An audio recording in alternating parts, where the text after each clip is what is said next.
Yeah, I obviously didn't want to go back and see it. I didn't want to go get the x-rays or whatever it was. I wanted just to continue to play. I told him I would do it at halftime, but Coach, I mean, in the best interest of me, he made me go back there and get that x-ray before he put me back in the game. And for a while, I thought I could get and play through it, and then he said, I'm not putting you back in, so you might as well go get the x-ray, and then if it's negative or whatever, I'll put you back in. So I ran back there, got the x-ray, and was able to finish the game. How are you feeling now after the game's over? How's the ankle feeling now? I was just talking to him. It feels better. I mean, it feels better than I thought it was going to be now. Obviously, I have a lot of adrenaline going right now, so we'll see how it feels. But I'll hop right into treatment tonight and try to do whatever I can to be as close to 100% by next week. But luckily for us, we played the early game on Saturday, so we get an extra almost half a day that I can let that ankle rest. Knowing you didn't want to come out, what did you make of the job Chad did? I mean, it's special, man. He's in the playoffs. He don't get any reps during the week, and he prepares himself to be able to go in for stuff like that. And he got a 98-yard drive backed up, a playoff game against a great opponent, and be able to drive the ball down the field, make some big throws versus some pressure looks. I mean, they brought some heat whenever he came in the game, and he made some big throws and was able to get us into the end zone. And that was a big point in the game because it was able to. That gave me the ability to kind of come back and rest and wait till halftime until we kind of retaped and did everything we could to get me ready to go in the second half. What else was included in everything we could to get you going in terms of treatment?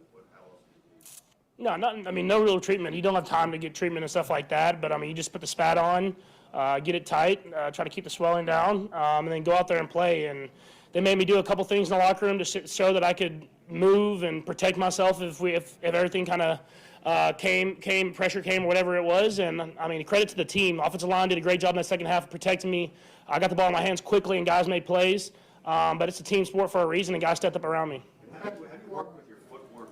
Obviously, you had to do some things differently, right? Mm-hmm. How much is that conscious, or it just you're jumping off the other foot, and all those things? How do you process that?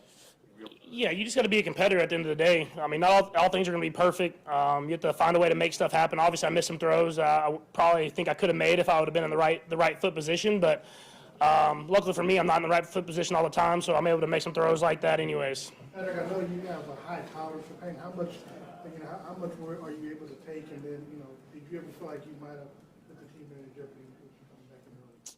I mean, I'm not coming out of a playoff game unless they take me out, and so I'm just going to play. I love this sport too much. I love this game. I love playing with my teammates and being able to go out there and enjoy it together. And we prepare all year to be in the playoffs and to play in these games. And I'm glad that I was able to get back in the game. And I mean, it's something that I just love competing in this sport. And pain is pain, and you have to deal with it either way. And it's easy to say the number. This is your fifth straight AFC championship. I don't think any quarterback in the history of the league has played consecutively in that many since they've been a starter. What's that mean for you in this organization? Yeah, I mean, it's a credit to the team I have around me, the coaches I have around me, and the organization in general. I mean, we prepare ourselves every year from training camp in St. Joe's, Missouri to be here, but it takes a day-by-day process, and I think the coaches preach that, the players do that, and the organization around us supports us in that mission. And so we just try to do whatever we can to be in this position to get to this AFC Championship game, and then now we'll find a way to get to the Super Bowl, and that's going to take a great week of preparation and practice. You touched on this a minute ago, but how much do you feel like the injury affected you in the second half after you came back? There was a couple throws here and there where I tried to plant off that foot, and it didn't let me kind of plant like I usually do, and so a couple throws I didn't make. I told Coach I want to still throw it downfield, and so we were able to make some throws there after the first few drives, and I think he got a little confidence that I could protect myself. And so credit to our defense, man, holding us in that game, especially after the start of that second half when I wasn't able to get stuff going. So they held us in that game, made some big plays at the end, and we were able to score enough points to win.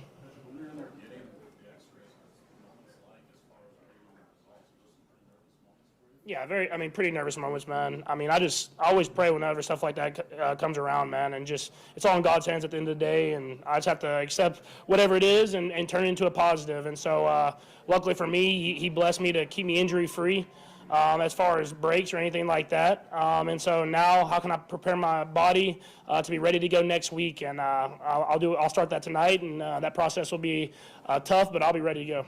Is that the game on TV for you? Yeah, well, I'll be watching the game for sure. I mean, playoff football is the best time of the year, man. Just to be able to watch that, and so I'll get the treatment and stuff like that. But the families will have to wait for a while because I'll be getting that stuff done. Today, when you were getting the X-ray. Oh no, they don't ever show the TV, man. I've been back there. I did divisional round whenever the Browns game when Chad was playing. I didn't get to see like any of that until like the last drive, and so they do a good job of not having the TVs going in there, so that I have to focus on myself and getting myself better more than focusing on the game. Couple more. They have 14 receptions, 2 touchdowns. What do you think of his day? Yeah, man, it's another guy that just steps up, man. It seems like he gets better and better in the playoffs as you get further and further in there. And you need those type of guys, and he did a great job of making some tough contested catches. And he's special, man. He's a special player, one-of-a-kind player. That's one of the main reasons that we've been able to be in this position so many times.